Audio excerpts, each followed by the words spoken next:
I want you to really picture this number, $1 million.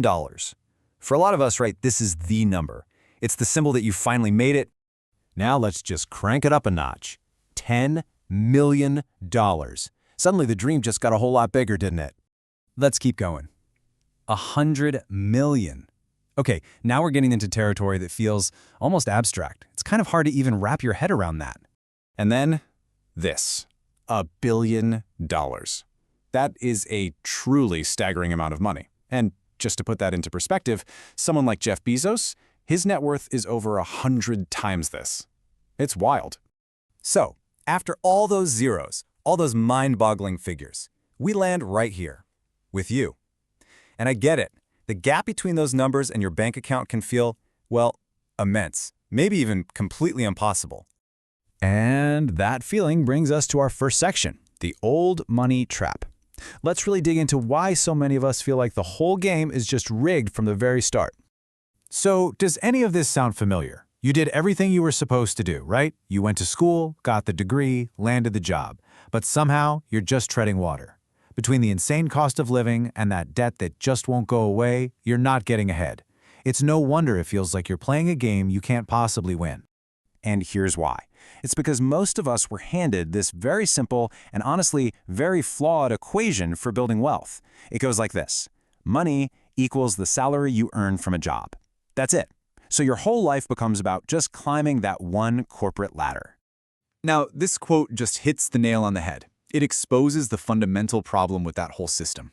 See, in a job, you're treating your single most valuable resource, the one thing you can never ever get back, your time, directly for money.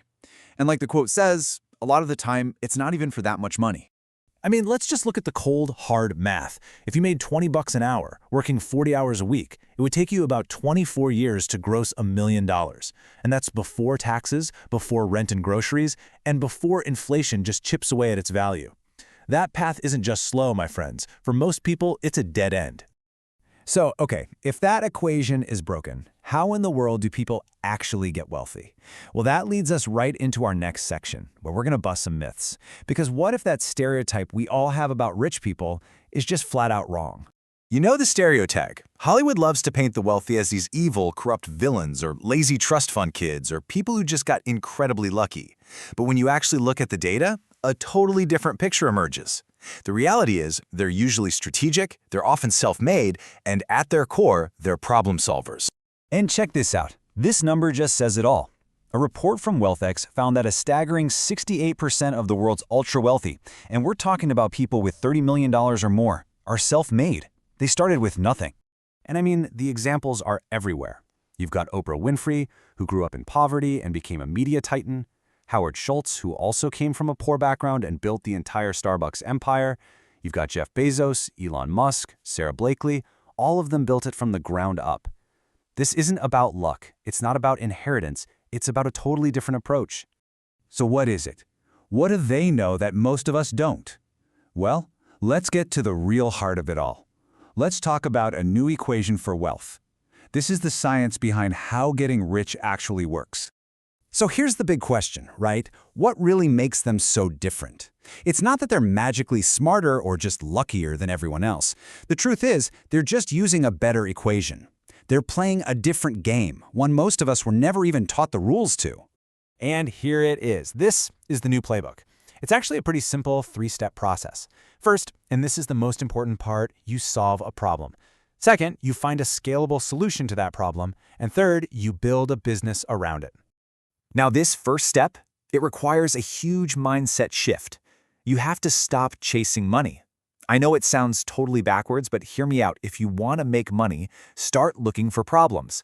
Seriously, listen to what people complain about. Think about how hard it was to get a ride before Uber or find a place to stay before Airbnb. See, million-dollar problems have million-dollar solutions. Okay, now step 2 is the absolute game changer, and that word is scale. So a yoga teacher who gets paid per hour has a non-scalable business, right? Their income is always tied to their time.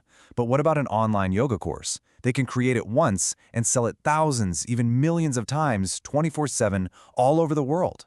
Your income becomes decoupled from your time. That is the power of a scalable solution. And all of this leads us to a much deeper, more important question. What's the point? Why go through all this trouble? And that brings us to our final section, the real prize. Because believe me, it was never, ever just about the money. I mean, really think about it. After all the hard work, finding a problem, building a solution, creating a business, you got to ask yourself, what was it all really for? And the answer isn't a number in a bank account. It's freedom.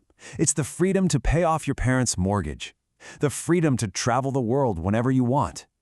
It's the ability to do what you want when you want, without that constant nagging stress of asking, can I afford this? And that brings us completely full circle. This whole journey, this whole new equation, it was always about getting back the one resource we can never make more of, our time. The old equation forces you to sell your time for money. This new equation is designed to buy your time back. So if you take one thing away from all of this, let it be this single powerful idea. Stop chasing money. Instead, start chasing solutions to problems, because that is the true equation for wealth, and ultimately, that is the equation for real freedom.